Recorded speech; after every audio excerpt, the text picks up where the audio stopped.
வணக்கம் மனவர்களே, ஏமிலிருந்து உங்கள் தரன். இன்றைய காணொளி மிக முக்கியமான ஒரு காணொளி. நாங்கள் கருத்தரங்கள் 2009 மே 17க்கு பிறகு எங்களோட மக்கள் கவனிக்க மறந்த விடயங்களை பற்றி அந்த முடிச்சுகளை நாங்கள் அவுட் கொண்டு வரலாம். இந்த எதிரியான் போட்ட முடிச்சுகளை நாங்கள் அவுட்டு கொண்டு மக்களுக்கான தெளிவூட்டலை நாங்கள் தந்து கொண்டிருக்கிறோம். அதன் ஊடாகத்தான் என்ன காரணத்துக்காண்டி கருணாவை கொண்டு வந்தார்கள், தேசத்தை உடலை அடையாளப்படுத்துறதுக்கு என்ன காரணத்தாண்டி கருணாவை கொண்டு வந்தார்கள் வேண்டும். இன்றைய காணொலியில் நாங்கள் முக்கியமாக கதைக்க போகிற விடயம் பருதி அண்ணன். இங்கே 2012 பருதி அண்ணன் என்ற கொலை, எவ்வாறு அந்த கொலை நடந்தது, எப்படி யாரால் அது நடத்தப்பட்டது, அந்த முடிச்சை கதிரன் அவுக்கிறார். கவனமாக கேளுங்கள். அதற்கு முதல் நாங்கள் பேச போகிற விடயம் கதிரண்ணை மதிவதனி அம்மாக்கான ஒரு பாடல் இயற்றி இதன்றிருப்பார் போன வருஷம். அது எவ்வாறு வந்தது, அதோடு செஞ்சோலை படுகொலை, அந்த செஞ்சோலை படுகொலை அந்த இதை பார்த்து அவன் மனம் எப்படி துடிதுத்து போனதுன்ற விடயங்களை எல்லாம் அந்த பாட்டில் அவர் அடக்கியிருப்பார்.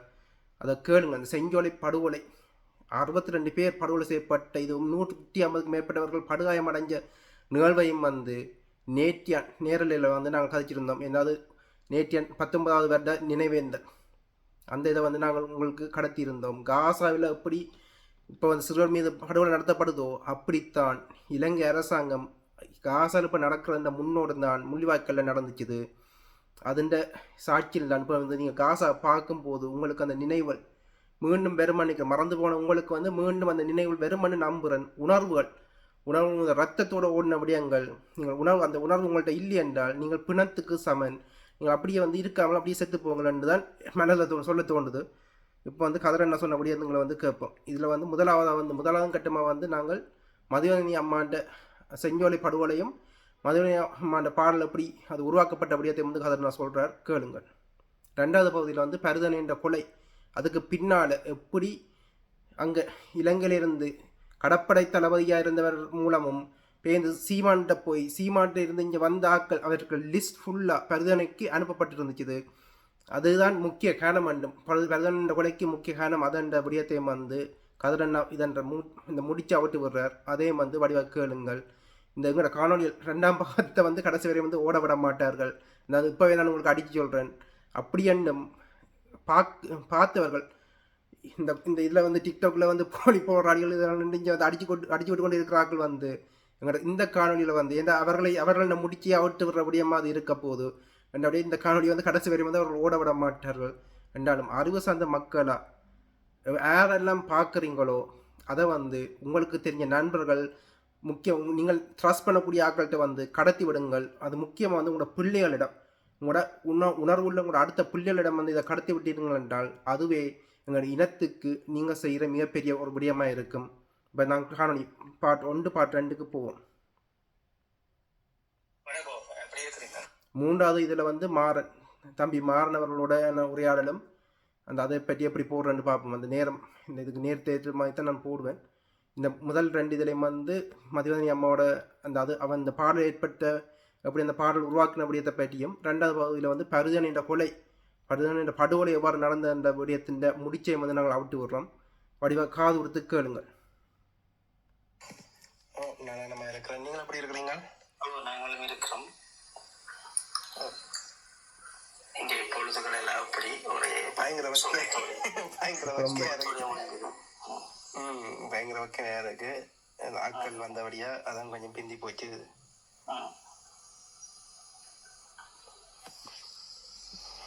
நாங்கள் போன முறை நாங்கள் எனக்கு 9 நாள் வேலை, அதில் 7 நைட் வேலை. அதுக்கு பிறகுதான் இந்த லீவு கிடைச்சி, அந்த லீவுக்கு கும்பகோணம் மாதிரி ஒரே நித்திரை அப்படியே படுத்தது தான், அப்படியே நித்திரை. இப்போ தான் நேரம் கிடைக்குது. தவறிய விடயங்கள் 17/5/2009க்கு பிறகு நாங்கள் கவனிக்க தெரியாத விடயங்களை பற்றி நாங்கள் போன முறை கருத்தரங்கு செய்திருந்தோம். அதில் தொடர்ச்சியத்தான் இன்றைக்கு போகணும். அதோட இன்றைக்கு ஒரு மிக முக்கியமான எங்களோட துயர்மிக்க ஒரு நாள் என்ன, காசாயில் இப்போ பல சிறுவர்கள் இறக்குறத பார்த்து நாங்கள் கவலைப்படுகிறோம். இதன் எங்களுடைய மனம் துடிக்குது.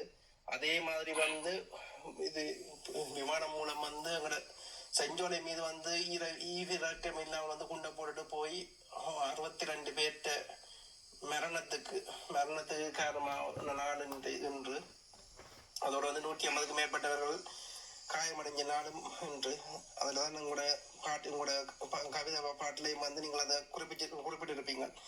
அது நம்ம அதை பார்த்து இப்படி துடிச்சு போனான்ற விடயத்தை வந்து நீங்கள் அதில் குறிப்பிட்டிருப்பீங்க. நீங்களும் அந்த நேரம் வந்து அதில் அந்த பிரேஸில் நின்று இருக்கிறீங்க. அதை பற்றி வேறு யாக்கள் காய்ச்சி கொண்டிருக்கீங்க. நாங்கள் இதை லைட்டாக தொட்டு போட்டோன்னா எங்களோட மக்களுக்கான விழிப்புணர்வுகளை வந்து நாங்கள் தொடருவோம். இதை வந்து ஒரு சுருக்கமாக வந்து இது போட்டு நாங்கள் எங்களோட இதுக்குள்ளே டாபிக்குள்ளே போவோம்.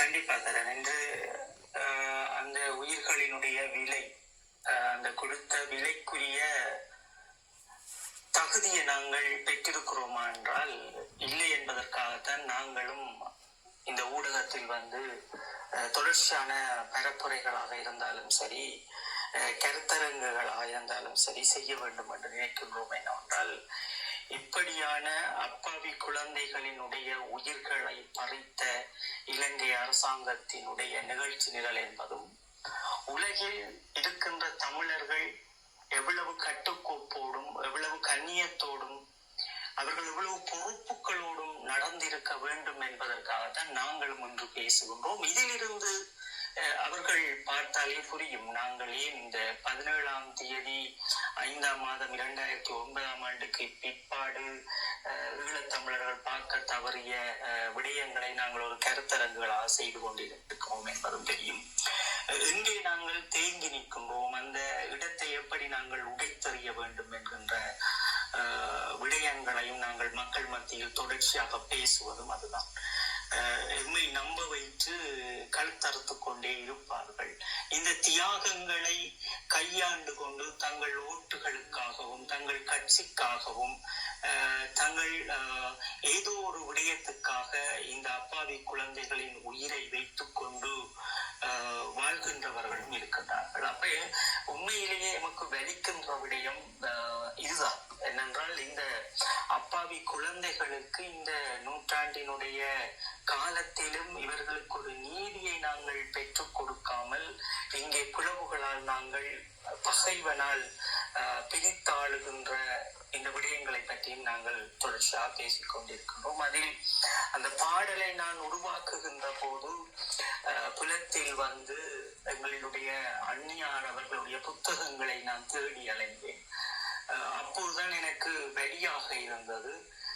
இத்தனை ஆண்டுகள் நாங்கள் சிறைகளில் இருந்து வெளியில் வந்து ஏதோ ஒரு வேலை திட்டத்தை செய்து கொண்டும் புலத்தில் அந்நியார் அவர்களினுடைய அந்த தகமையோடு அந்நியார் அவர்களுக்கு ஒரு இடத்தை கொடுத்திருப்பார்கள் இந்த கவிதையின் உலகம், இந்த மக்கள் என்பதுன்ற போதுதான் யாராருக்கோ எல்லாம் எழுதிய பாடல்களும் கவிகளும் புத்தகங்களும் எங்கள் அந்நியார் அவர்களை தவிர்த்து நின்றோம்.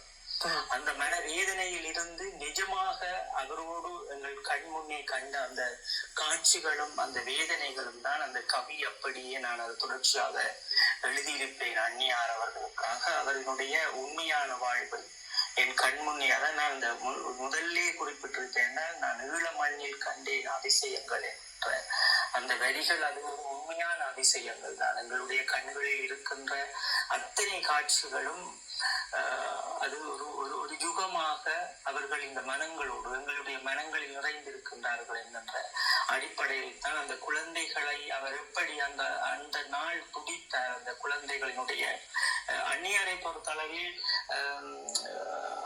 ஜெரணி அக்கா அவர்களை பொறுத்தளவிலும் சரி, இந்த பொறுப்பை ஏற்று அவருக்கு ஒரு முழு முதலாக கொடுத்து நின்று கொண்டு அவரோடு இணைந்து நின்று கொண்டு எங்களை போன்றுதான் நாங்கள் எந்த பேருக்கும் எந்த புகழுக்கும் எந்த வெளிச்சத்துக்கும் நாங்கள் இணக்கம் இல்லாதவர்கள். எங்களுடைய தேசிய தலைவர் அவர்களினுடைய அந்த வளர்ப்பில் வளர்ந்த நாங்கள் எல்லோருமே அப்படித்தான். உங்களுக்கு தெரியும், நாங்கள் பேருக்காக புகழுக்காக என்று அலைகின்ற இந்த உலகத்தில் நாங்கள் எப்படி வாழ்கின்றோம் என்பதை நீங்கள் கண்கொண்டு பார்த்து கொண்டிருக்கின்றீர்கள். எங்களும் சார்ந்தவர்களும் பார்த்து கொண்டிருக்கின்றார்கள். அதே போன்றுதான் அந்நியார் அவர்களும் எவ்வளவு பொறுப்பை எடுத்து இருந்தாலும் சகோதரி அக்கா ஜனனி அவர்கள் ஊடாக அந்த வழிநடத்தல்களும் அந்த வேதனைக்குரிய விடயங்களும் அவர் அதிலிருந்து விடுபட எடுத்த அந்த நாட்கள், அன்று அவர் எடுத்துக்கொண்ட அந்த நாட்கள் மிக வேதனைக்குரிய நாட்களாக இருந்தது. அது என் மனதில் ஆழமாக பதிந்தபடியால் தான் அன்னி அவர்களுக்கு அவர்களுடைய ஏதாவது அவர்களுடைய என்னுடைய மனதில் இருக்கிறதை கொண்டு வர வேண்டும் என்று எழுதுகின்ற போது அந்த உண்மை சம்பவங்களை நான் அன்று வைத்திருந்தேன். அது சரியாக இந்த காலங்களில் அமைகிறது. நாங்கள் எப்படி இவர்களுக்கான நீதியை பெறப்போகின்றோம்?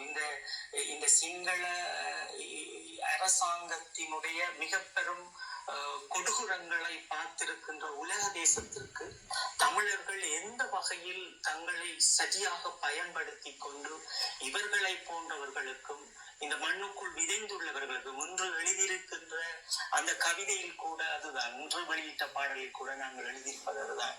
ஈழ மண்ணினுடைய கனவுகள் கலையாது என்கின்ற தலைப்பில் தான் நாங்கள் எழுதினோம். அது கலைந்து போற ஒரு மாயையை பகைவன் எமக்குள் இன்று வரை காட்டிக் கொண்டிருக்கின்றான். 16 ஆண்டுகள் கடக்க போகின்றோம். அதனால் நாங்கள் கடந்துவிட போகின்ற அந்த நாட்களிலும் நாங்கள் எங்கே இந்த பாதைகளை சரி செய்ய வேண்டும் என்பதற்காக நாங்கள் இன்று தொடர்ச்சியாக பேச போகின்றோம். நிச்சயமா இதுல செஞ்சோலை படுகொலை மட்டுமில்லை, இந்த கிழமையை 2 படுகொலைகள் முல்லைத்தீவுல நடந்திருக்கு. இப்படி படுகொலைகள் தொடர்ந்து கொண்டே இருக்குதானே, படுகொலை தொடர்ந்து கொண்டே இருக்க போகுது. ஆனா எங்கட மக்கள் தான் அந்த இதுகள் எல்லாத்தையும் சுத்தி பார்க்கிற தன்மை இல்லாம ஒரு சுயலாப நோக்கத்தோட திரிகிற ஒரு இனக்குடும்பம் மாறிக்கொண்டு போயினோம். சரியான சுயநலத்தோட இருக்கணும். தங்களோட குடும்பம் தாங்கள் என்ற ரீதியில பயணிக்கணும். அதுவும் தங்களோட குடும்பம் மட்டுமில்லை, இப்ப தாங்கள் மட்டும் இங்க வெளிநாட்டு கல்ச்சர் மாதிரி தாங்கள் கணவன் மனைவி பிள்ளை அந்த இதுக்குள்ளேயே சுருங்குற வாழ்க்கை வட்டத்துக்குள்ள இப்ப வருகிறோம் எங்களோட மக்களும்.